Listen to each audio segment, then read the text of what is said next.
I experience bipolar disorder, and bipolar disorder is a mental illness which is characterized by extremes of mood.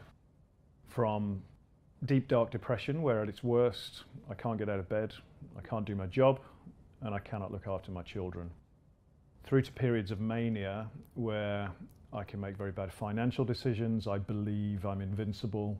I believe I'm always right. Sometimes I'm not. And that can be very dangerous as well. But I usually say I experience bipolar disorder rather than suffer from, because there are bits in the middle which I would see as a strength. So, for example, my moments of greatest creativity are when I'm slightly manic but in control. I first realised that this was an issue for me when I was around about 30, so I was diagnosed quite late. I do have a belief that we all have mental health and we all oscillate on a continuum. I think I just oscillate a little bit more widely than the average. When I was first diagnosed, I received support from the NHS. I was very quickly put onto antidepressants, which is a fairly standard medical response. I was given the 6 counselling sessions you get on the NHS.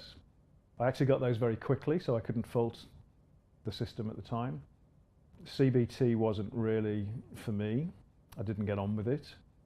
So I think I got support from the system to a degree, but I also recognise that I've been fortunate enough to be in a position where I could fund different types of talking therapies to find ones over the years that have worked for me.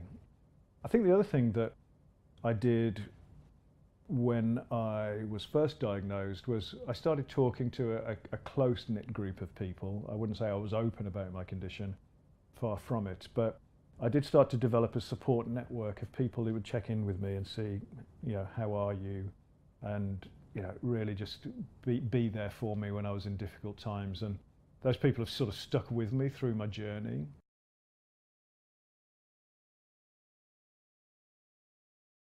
There is a funny thing when you're diagnosed with a mental illness, because you think, right, I've got an answer here, that I've got a label as to what's wrong with me that can be fixed. And you believe, okay, I'm being given this pill, this is going to fix me, or I'm going to go and talk to this professional, I'm going to get fixed. And for a while, that was the case.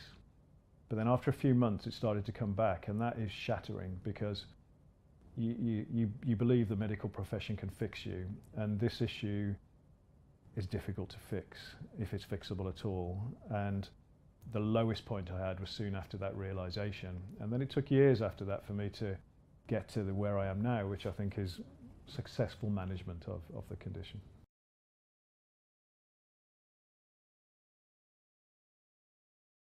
For me, I have a big issue with the question, how are you?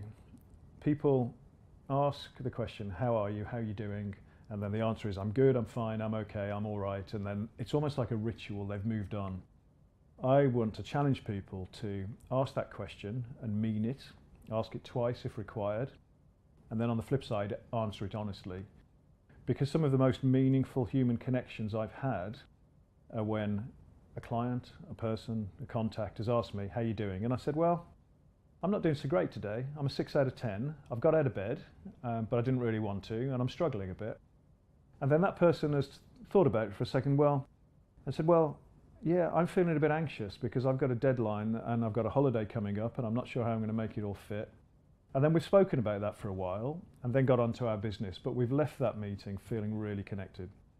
And for me, that just comes from answering that question, how are you? Truthfully, honestly, and with a bit of bravery.